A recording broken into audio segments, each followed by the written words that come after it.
So guys, ये light वाला phone सभी को याद ही होगा और जिन लोग को नहीं याद है मैं बता देता हूँ, ये वही फोन है जो 45,000 में इन लोगों ने स्टार्टिंग में बेचा था, लेकिन अब जो है इसका प्राइस सही दाम पे आ चुका है। 12 GB रैम 256 GB वाला स्टोरेज आपको अंडर 35 के देखने को मिलता है। तो अंडर 35 के हिसाब से बहुत सारी चीजें इस फोन में अच्छी भी हैं, कुछ चीजें शायद आपको पसंद भी ना आए, तो सभी के बारे में इस वीडियो में बात करने वाले, क्योंकि इस फोन को यूज करते हुए 200 का नोट पाना भूल गए थे, निकाल देते हैं, क्योंकि 150 रुपया एक्टिंग का में कहीं काट के बाकी 50 एक्स्ट्रा में दे देता है, समझे क्या? तो चलिए फोन की बत्ती बुझाते हैं। Once more! Once more! Once more! ना फोन के इन हैंड फील के बारे में बात करूं ना, थोड़ा सा बड़ा फोन डेफिनेटली है, लेकिन भाई साहब प्रीमियम फील डेफिनेटली देता है। सबसे पहली चीज आप ऑब्जर्व करेंगे इसके फ्रेम्स, भाई साहब आईफोन जैसी फुल आपको वाइब आएगी, क्योंकि मेटेलिक फ्रेम आपको मिल जाते हैं और व्हाइट कलर में ये कुछ ऐसे ग्रे टाइप के मिलते हैं और बैक में आपको फुल ग्लास बैक देखने को मिल जाता है। इसमें भी गोरिल्ला ग्लास की प्रोटेक्शन आपको मिलती है और साथ ही साथ फोन जिस चीज के लिए जाना जाता है ग्लिफ लाइटिंग, वो भी आपको यहाँ पर मिल जाती है, कुछ इस टाइप से जलेंगी। उसके बारे में लेटर ऑन बताने वाला हूँ कि कितना यूज में आया नहीं आया, बट अभी तक जितना मैंने फोन को यूज किया बिल्कुल रगड़ के फोन यूज किया एंड साथ ही साथ हमने एक केस भी यूज किया इसके साथ। इस केस ने अच्छा खासा साथ दिया, काफी बार गिरा भी है लेकिन कोई यहाँ पर दिक्कत नहीं आई फोन में। तो इस केस का लिंक मैं डिस्क्रिप्शन में दे दूंगा, अच्छा है और सस्ता टिकाऊ भी है, तो चल जाएगा। तो ऐसा कोई स्क्रैच वगैरह नहीं आया पूरी बॉडी में। इनफैक्ट आपको मैं चार्जिंग पोर्ट भी अगर क्लोजली दिखाता हूँ तो यहाँ पर भी जो है कुछ ऐसा स्क्रैचेस नहीं आए, तो डेफिनेटली बिल्ड क्वालिटी काफी तगड़ी है यहाँ पर। प्लस बैक से ये जो साइड वाला पोर्शन है ये थोड़ा कर्वी है, तो इन हैंड फील इसका सही मिलता है। इन हैंड फील एज इन की पकड़ने में अच्छी खासी ग्रिप मिलती है, बट एक चीज है, अगर आप विदाउट केस यूज करते हो तो फोन थोड़ा सा स्लिपरी है, यहाँ पर गिरने के चांसेस होते हैं और गिरेगा अगर आपने कुछ टेम्पर्ड ग्लास नहीं लगाया तो ग्लास भी टूट सकता है, फ्रंट का ग्लास भी टूट सकता है, इस चीज का ध्यान रखना। तो बराबर प्रोटेक्शन यूज कीजिए फोन के ऊपर। तू समझा? नहीं, तू समझा नहीं।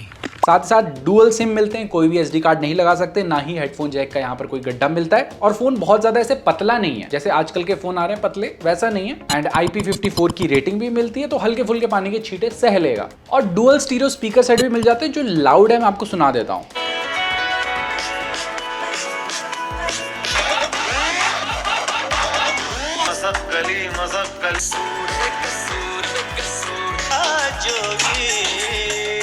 तो अच्छी खासी साउंड क्वालिटी भी आपको मिलेगी, प्लस कोई भी वाइब्रेशन नहीं होती है बैक में। और हैप्टिक्स भी आपको टक टक वाले मिल जाते हैं, फुल फ्लैगशिप वाली हाई आएगी और इन डिस्प्ले फिंगरप्रिंट सेंसर मिलता है जो बहुत ही फास्टली और accurately all the time work करता है। सो ओवरऑल बिल्ड में मुझे कोई भी शिकायत नहीं है, प्रॉपर प्रीमियम बिल्ड भी मिलता है। जितने पैसे खर्च कर रहे हैं ना भाई साहब, लगेगा सही जगह लगे पैसे, वो प्रीमियम फील भी आएगा आपको इसके साथ। अब इसके पीछे में जो ग्लिफ लाइट आती है इसके बारे में थोड़ा सा मैं आपको बता देता हूँ। प्रैक्टिकली मैंने जब से ये फोन लिया तब से उन ग्लिफ लाइट को यूज ही नहीं किया। जब कभी लोग पूछते हैं क्या एक्स्ट्रा मिलता है भाई साहब फोन में, लाइट जला के दिखा देते हैं, उसके अलावा कहीं यूज ही नहीं होता इसका प्रैक्टिकल लाइफ। ये मेरे सिनारियो में तो है एटलीस्ट, तो ग्लिफ लाइटिंग का मेरे को ऐसा कुछ एज सच बहुत ज्यादा यूज होने वाला वैसी कुछ चीज नहीं लगी। बाकी लाइट वगैरह से जला के थोड़ा ऐसे पार्टी वार्टी करनी है तब ठीक है, उस चीज के लिए टाइम पास टाइप का एक दो टाइम अच्छा लगेगा, उसके बाद खुद ही बंद कर दोगे, बोलोगे बैटरी सेव करो भैया। फोन लंबा चलना चाहिए, मतलब बैटरी लंबी चलनी चाहिए। बट ग्लिफ इंटरफेस में आपको बहुत सारे ऑप्शन मिल जाते हैं जो पहले नथिंग फोन 1 में नहीं थे, जैसे ऑटोमेटिक ब्राइटनेस मिल जाता है अब इनके ग्लिफ लाइट्स पे भी, तो कम ज्यादा हो जाएंगी। साथ साथ ग्लिफ टाइमर भी मिल जाता है, तो टाइमर सेट करके ये पीछे वाली जो डंडी कम होती जाएगी। फ्लिप टू ग्लिफ तो पहले ही मिलता था और एक ग्लिफ प्रोग्रेस मिलता है जो मैंने सोचा था कि थोड़ा इंटरेस्टिंग रहेगा, जैसे उबर कभी बुक करते हैं तो पीछे में आपको लाइट कम होती मिलेगी, लेकिन मैंने इसे जब टेस्ट किया भाई साहब काम ही नहीं कर रहा था, तब से मैंने बंद ही कर दिया। उसके बाद लेटेस्ट सॉफ्टवेयर के बाद म्यूजिक विजुअलाइजेशन का ऑप्शन दे दिया।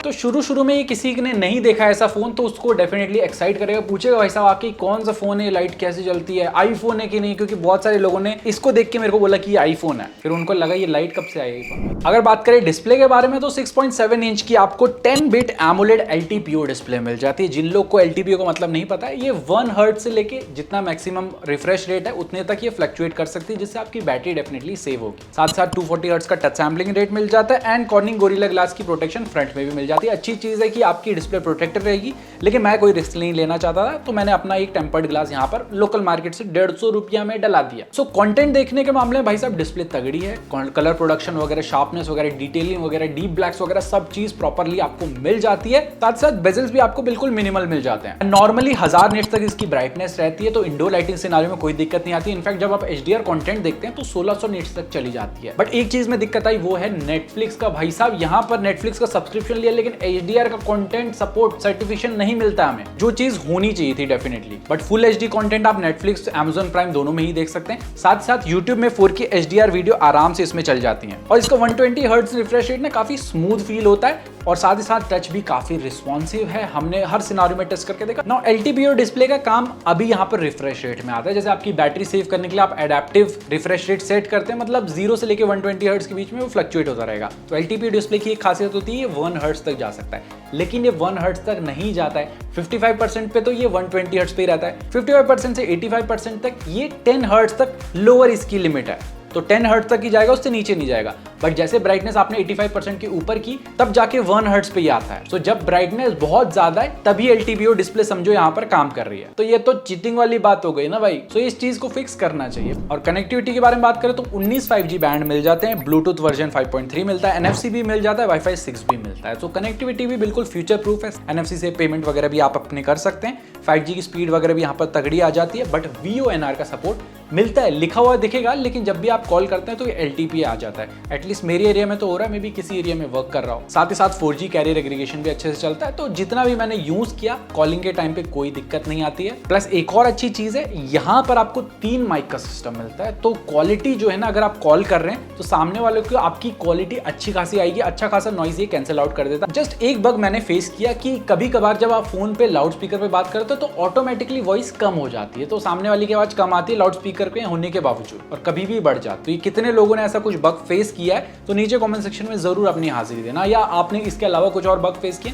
तो भी आप बता सकते हैं कमेंट सेक्शन। उसके अलावा डेडिकेटेड प्रॉक्सिमिटी सेंसर भी है। बट एक चीज की दिक्कत है कि यहाँ पर कॉल रिकॉर्डिंग चुपके से नहीं कर सकती, क्योंकि गूगल का डिफॉल्ट डायलर मिलता है, तो अनाउंसमेंट वो कर देगा, सामने वाले को सतर्क कर देगा भाई साहब। नाउ नथिंग फोन ऐसा फोन है ना जिसका सॉफ्टवेयर ने बहुत ज्यादा इंप्रेस किया मुझे। तो उस फोन को लेने का मकसद भी ये था कि कुछ नया चीज ट्राई करनी थी, प्लस साथ ही साथ ऑपरेटिंग सिस्टम भी। तो आउट ऑफ द बॉक्स आपको nothing OS based on Android 13 देखने को मिला था। अब यहाँ पर एंड्रॉइड 14 भी आ चुका है जो नथिंग OS 2.5 पे बेस्ड है, और ये उन कंपनी में से थी जिसने एंड्रॉइड 14 का अपडेट सबसे पहले दिया था, जो एक अच्छी चीज है कि कंपनी वाले अपडेट को लेके सीरियस लें। और हो भी क्यों ना भाई साहब, अभी तो 2 ही फोन है, जब ज्यादा फोन होंगे तब पता चलेगा ना असली ground reality. But yes, regular update मिलेंगे, प्लस आपको एंड्रॉइड 16 तक अपडेट मिलेगा, प्लस 2017 तक यहाँ पर सिक्योरिटी पैच मिलेंगे। तो आने वाले 3-4 साल फोन चलेगा। साथ ही साथ एक्सपीरियंस और ज्यादा बेटर हो जाता है, क्योंकि कोई भी ब्लोटवेयर आपको देखने को नहीं मिलते हैं। इसमें क्लीन सॉफ्टवेयर एक्सपीरियंस मिलता है, कुछ गूगल के ऐप्स थे, बाकी उसके अलावा कुछ नहीं था। एंड लुक्स वगैरह UI का आपको यहाँ पर चेंज होता हुआ मिल जाएगा। पहले एंड्रॉइड 13 में अलग लुक था, अब यहाँ पर 14 में अलग लुक देखने को मिल जाता है। तो इसके जो है ना फीचर के बारे में मैंने फुल एक डिटेल वीडियो बनाई है,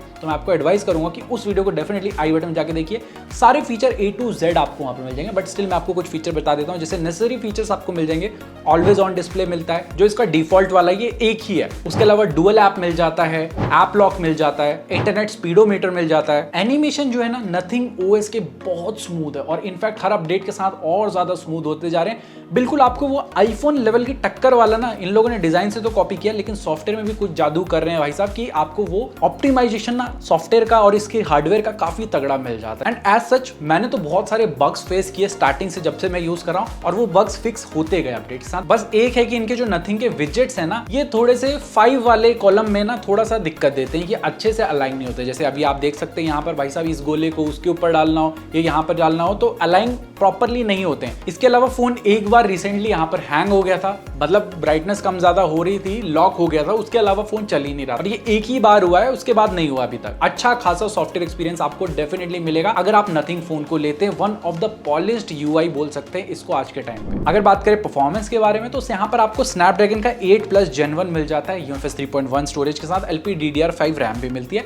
ये 4nm पे बेस्ड चिप आता है, तो यहाँ पर day to day task multitasking बहुत आराम से करा देता है। जैसे मैंने बताया कि सॉफ्टवेयर ऑप्टिमाइजेशन अच्छा, ये चीजें दिखती है हमें सीधे परफॉर्मेंस वाले सेक्शन में, जिसमें एज सच कोई लैग वगैरह फेस नहीं करोगे। साथ ही साथ ये लेटेस्ट एंड्रॉइड 14 के बाद कुछ बेंचमार्किंग ऐप मैंने रन करके देखे, ऑल्दो स्कोर थोड़े कम हो गए पहले से, लेकिन परफॉर्मेंस में ऐसा एज सच कोई मेजर इंपैक्ट नहीं पड़ा है। और जैसे कि आप सबको पता है ये 8+ Gen 1 अच्छा खासा तगड़ा पावरफुल प्रोसेसर है, तो इसमें आप गेमिंग भी कर सकते हैं। तो हमने गेमिंग वगैरह भी करके देखी, कोई हीटिंग का इशू नहीं है, और FPS भी यहाँ पर बरकरार रहते हैं। 90 FPS का सपोर्ट नहीं मिलता है यहाँ पर आपको BGMI में, लेकिन स्मूथ एक्सट्रीम और HDR एक्सट्रीम तक आप खेल सकते हैं। लेकिन स्मूथ एक्सट्रीम में जितना मैंने खेला, कोई हीटिंग का इशू नहीं है, कोई भी मेजर लैग नहीं है। जब आप नॉर्मल गेम खेलते हैं उसमें 50 से 60 के बीच में आपको FPS मिल जाएंगे, TDM वगैरह में 60 FPS भी मिल जाते हैं। और जब टेम्परेचर भी नापा तो 40 डिग्री तक मैक्सिमम जा रहा था, उससे ऊपर नहीं जा रहा। और साथ ही साथ जायरोस्कोप भी ऑन पॉइंट मिलता है, अच्छे से वर्क करता है। भाई साहब 4 बंदे और मैं मार देता हूँ, इतना प्यारा जायरोस्कोप। सॉफ्टवेयर और परफॉर्मेंस यहाँ पर तगड़ी मिलेगी, नो डाउट। ये दो सेगमेंट आपको बिल्कुल डिसअपॉइंट नहीं करेंगे। तो अगर आप गेमिंग के पर्सपेक्टिव से भी नथिंग फोन 2 को लेने का सोच रहे हैं ना, तो ये फोन डिसअपॉइंट डेफिनेटली नहीं करेगा आपको। अच्छे थर्मल्स भी हैं, अच्छे FPS भी मिलेंगे ना। अगर बात करें बैटरी के बारे में, यहाँ पर जो है बहुत सारे लोगों ने कंसर्न दिखाया था, क्योंकि 4700 mAh की बैटरी मिलती है। बाकी ब्रांड्स 5000 5100 mAh दे रहे हैं आज के टाइम पे, लेकिन यहाँ पर कम है। लेकिन बैटरी कैपेसिटी पे मत जाइए,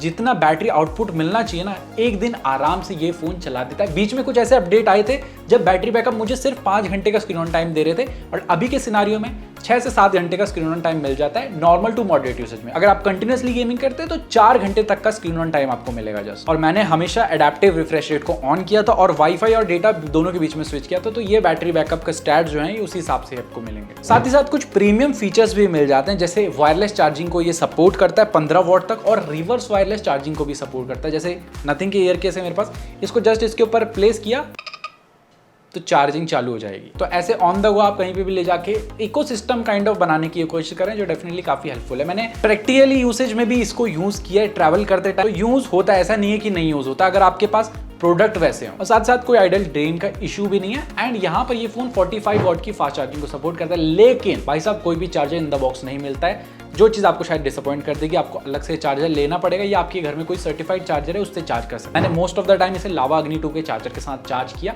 उससे ये फास्ट चार्ज करता है और अप्रॉक्स यहाँ पर 50 to 60 मिनट्स में फुल चार्ज कर देता है इसको। जो आज के स्टैंडर्ड से मैं बोलूंगा ना, आज 80 वॉट का या 67 वॉट का इतना मिल रहा है, उसके हिसाब से थोड़ा कम है। तो बैटरी वाले डिपार्टमेंट में डेफिनेटली मैं एक चीज बोलूंगा कि डिसेंट बैटरी बैकअप है। इसको अच्छा, बहुत ज्यादा अच्छा ऐसा नहीं बोलूंगा ना। अब आ जाता है मेन मुद्दा, कैमरा। 35,000 40,000 रुपए खर्च कर रहे हैं तो भाई साहब कैमरा अच्छा होना चाहिए, नो डाउट। तो यहाँ पर आपको 50 मेगापिक्सल का OIS कैमरा मिल जाता है, 50 मेगापिक्सल का अल्ट्रा वाइड भी मिलता है, जो सेम पिछले साल नथिंग फोन 1 में यूज किया था वही सेम है। और फ्रंट में आपको 32 मेगापिक्सल का शूटर मिल जाता है। तो सबसे पहले बात करें अगर फ्रंट कैमरा के बारे में, तो यहाँ पर फोटोज क्लोज टू नेचुरल आती हैं हर सिनारियो में, लेकिन हल्की सी वाइटिश टाइप की रह जाती है, जो on the go social media type आपको फोटो लगेंगी, डालने के लिए अच्छी है। थोड़ा गोरापन किसको पसंद नहीं है, तो काइंड ऑफ वैसी फोटो आती है। लेकिन जब हम अगेंस्ट द लाइट फोटो लेते हैं तो इतने अच्छे से ये बैलेंस नहीं कर पाता लाइट को। बाकी डिटेलिंग वगैरह अच्छी रहती है, और HDR को भी ये बैलेंस कर लेता है, नॉर्मल एंड पोर्ट्रेट दोनों ही मोड में। लेकिन किसी किसी सिनारियो में हल्की सी वाइटिश ज्यादा हो जाती है, जो थोड़ा सा पेल कलर देती है या मजा नहीं आता है,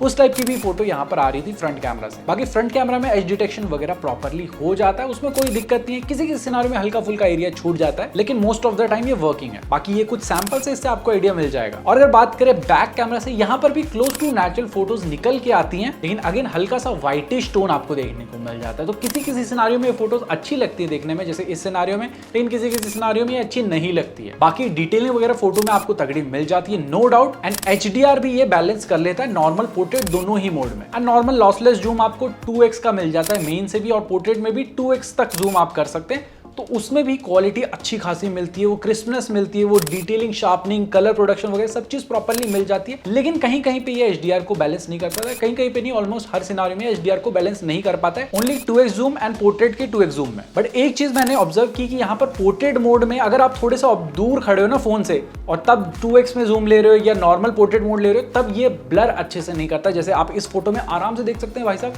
पेड़ों का अलग चल रहा है, यहाँ पर अलग चल रहा है। लेकिन जब आप क्लोज खड़े हो, कैमरा से बहुत क्लोज हो, तब ये अच्छे से एज वगैरह डिटेक्ट कर लेता है, लेकिन स्टिल कहीं कहीं पे थोड़ा सा जो है ना प्रॉपर्ली नहीं कर पाता है। तो ब्लर करने में और एज डिटेक्शन में थोड़ा सा भी काम करने की और जरूरत है। बाकी इसके अलावा नॉर्मल और 2x में बहुत ज्यादा ऐसे कलर शिफ्ट नहीं होता है, ये मैंने नॉर्मल मोड में भी करके देखा एंड पोर्ट्रेट मोड में भी करके देखा, तो बहुत ज्यादा तो नहीं। पोर्ट्रेट मोड में हल्का सा कलर शिफ्ट मिल रहा था, जैसे आप स्किन टोन देख सकते हैं, थोड़ी सी ऐसे लग रहा है कि सैचुरेटेड ज्यादा कर दी इसने 2x में। इसके अलावा अल्ट्रा वाइड से भी आपको तगड़ी डिटेलिंग मिल जाएगी, लेकिन शर्त है कि लाइट कंडीशन अच्छी होनी चाहिए। लाइट कंडीशन थोड़ी सी खराब होती है ना, तो ग्रेन्स वगैरह विजिबल हो जाते हैं अल्ट्रा वाइड में, लेकिन HDR यहाँ पर अच्छे से बैलेंस कर लेता है। तो डेफिनेटली 8 मेगापिक्सल था, जो काफी बेटर आपको फोटोज मिलेंगी। और हमने नाइट मोड में भी फोटोज क्लिक करके देखी, OIS अच्छे से वर्क करता है नाइट मोड में, लेकिन थोड़ा ब्लूमी इफेक्ट आ जाता है। जैसे कि आप सब ये फेस स्किन टोन देख सकते हैं, ऐसा लग रहा है पीछे से परियां निकल के आएंगी अलग से, हम जन्नत में खड़े हैं। और इसमें 10x तक डिजिटल जूम हो जाता है, जो मतलब मैं बोलूंगा उसकी क्वालिटी आपको ना के बराबर ही मिलती है। आप शॉट देख सकते हैं, हमने नॉर्मल से लेके 10x तक लेके देखा है, बहुत डिटेलिंग मिसिंग रहती है, तो वो यूजेबल नहीं है। हमारे शेयर भी बोल रहा होगा भाई साहब 10x में क्यों ली। और इस फोन का एक तगड़ा पार्ट मैं बोलूंगा वो है इसकी वीडियोग्राफी। यहाँ पर आपको 4K 60 FPS का सपोर्ट मिल जाता है बैक कैमरा से, लेकिन अगर आपको स्विच करना है कैमरा के बीच में, जैसे अल्ट्रा वाइड से नॉर्मल में जाना है, नॉर्मल से 2x जूम करना है, देन यहाँ पर आपको 4K 30 FPS पे रिकॉर्ड करना पड़ेगा। ऑल्दो स्टेबलाइजेशन हर मोड में यहाँ पर अच्छी मिल जाती है। तो यहाँ पर आपको मैं कुछ सिनारियो दिखा देता हूँ। ये 4K 60 FPS में लिए तो यहाँ पर क्वालिटी, स्टेबलाइजेशन, हर चीज़ ऑन पॉइंट मिल जाती है। इसमें आप 2x तक जूम कर सकते हैं और वापस नॉर्मल पे आ सकते हैं। लेकिन जब आपको अल्ट्रा वाइड में स्विच करना है तब यहाँ पर जो अल्ट्रा वाइड से नॉर्मल में जाते हैं ना, थोड़ा सा जर्क आता है। ये जो है ना ऑब्जेक्ट को हल्का सा ऊपर फेंक देता है, कुछ इस टाइप से। वो चीज अगर आप बहुत ज्यादा कंटेंट ऐसे पब्लिश करते हैं ना कहीं पे, तब दिक्कत आएगी कि एकदम से जर्क आ रहा है। बाकी उसके अलावा क्वालिटी वगैरह तगड़ी मिल जाती है। एंड अल्ट्रा वाइड से नॉर्मल जाने में एक और चीज ऑब्जर्व की कि थोड़ी सी लाइट ज्यादा आ जाती है जब नॉर्मल मोड रहता है। बट ओवरऑल वीडियो में डिटेलिंग वगैरह तगड़ी मिल जाती है और फीचर्स भी सारे हैं कि जैसे मोड स्विच करना, लेकिन फ्रंट कैमरा में आप स्विच नहीं कर सकते हैं बैक की रिकॉर्डिंग करते करते। इसके अलावा नाइट टाइम में भी हमने वीडियो बना के देखी तो यहाँ पर भी आप देख सकते हैं अच्छी खासी वीडियो क्वालिटी मिल जाती है। सो गाइस, अभी जो वीडियो रिकॉर्ड हो रही है इसके फ्रंट कैमरा से रिकॉर्ड हो रही है। फुल HD 60 FPS पे रिकॉर्ड कर सकते हैं। तो कुछ चलते चलते व्लॉगिंग चल रही है। तो है गाइस, व्लॉग कैसा लगा कमेंट सेक्शन में बताओ। ऐसी क्वालिटी मिल जाती, 4K एटलीस्ट फ्रंट कैमरा से देना चाहिए था, लेकिन नहीं मिलता। सो यस, सो ओवरऑल मैं बोलूंगा फोटोज वाला डिपार्टमेंट ऐसा है ना जहां पर कहीं कहीं पे इंप्रूवमेंट की जरूरत है। फोटोज अच्छी आती है नो डाउट, लेकिन और बेटर डेफिनेटली हो सकती है, क्योंकि इस रेंज में OnePlus 11R मिलता है, OnePlus 12R मिलता है, तो वो और ज्यादा बेटर उनमें फोटोज क्वालिटी देखने को मिलती है। इसको स्टिल इंप्रूवमेंट की जरूरत है इस टाइम पे। वीडियो क्वालिटी में बोलूंगा अच्छी है इस टाइम पे, आपको सारी वीडियो में तगड़ा 4K का सपोर्ट मिल जाता है। बाकी होपफुली अपडेट के साथ चीजें फिक्स होती हुई हमें मिलेंगी। नाउ गाइस, सारी बातें हो गई, कमिंग टू द कंक्लूजन। इस फोन को लेना चाहिए कि नहीं लेना चाहिए? देखो सीधी चीज बताता हूं, आपको कुछ एक अलग हटके फोन चाहिए जिसमें कुछ इस टाइप की लाइटें ऐसी जली, कुछ यूनिकनेस मिले, वायरलेस चार्जिंग वगैरह मिले, बिल्ड क्वालिटी तगड़ी मिल जाए, डिस्प्ले तगड़ी मिल जाए, कैमरास डिसेंट मिले और बैटरी बैकअप डिसेंट मिले, लेकिन परफॉर्मेंस तगड़ी मिल जाए, सॉफ्टवेयर एक्सपीरियंस तगड़ा मिले, रेगुलर अपडेट्स मिले, देन नथिंग फोन 2 के साथ आप डेफिनेटली जा सकते हैं। अच्छा फोन है, अच्छा काम कर रहे हैं और डेफिनेटली अच्छे काम को हम सपोर्ट करते हैं हमेशा से। जैसे आप लोग, हमारा काम अच्छा लग रहा है तो नीचे सब्सक्राइब वाला बटन दबा के हमें भी सपोर्ट कर सकते हैं। बट शर्त एक है कि यहां पर ये अंडर 35,000 में एक सुपर डील है। 40,000 तक मैं बोलूंगा इस फोन को नहीं लेना आपको। जब भी 35,000 के अंडर में मिलेगा, सुपर से भी ऊपर डील है, आप इसे ग्रैब कर सकते हैं। सो हमारी तरफ से पूरी यहाँ है, इसे हम मॉस्को लेके जाएंगे और मॉस्को की ठंडी ठंडी हवा में इसका गर्म टेस्ट करेंगे। कोई सेंस है इस बात की? नहीं। सो गाइस, होपफुली आपको वीडियो पसंद आएगी। वीडियो पसंद है वीडियो को लाइक कीजिए। अगर आपके मन में कुछ भी डाउट हो इस फोन के रिगार्डिंग या कुछ भी टेक के रिगार्डिंग, आप नीचे कमेंट सेक्शन में पूछ सकते हैं। बाकी मिलते हैं हम ऐसी किसी न्यू इंटरेस्टिंग 10 वाट वीडियो साथ। Till then, Jai Hind, take care and stay fit. अब ऊपर वाला भी चाहता है कि हम इसकी टेस्टिंग लाइट बंद करके करें, तो उसने लाइट ही बंद करवा दी। लाइट चली गई गाइस, अब फुल मजे होंगे। 5 10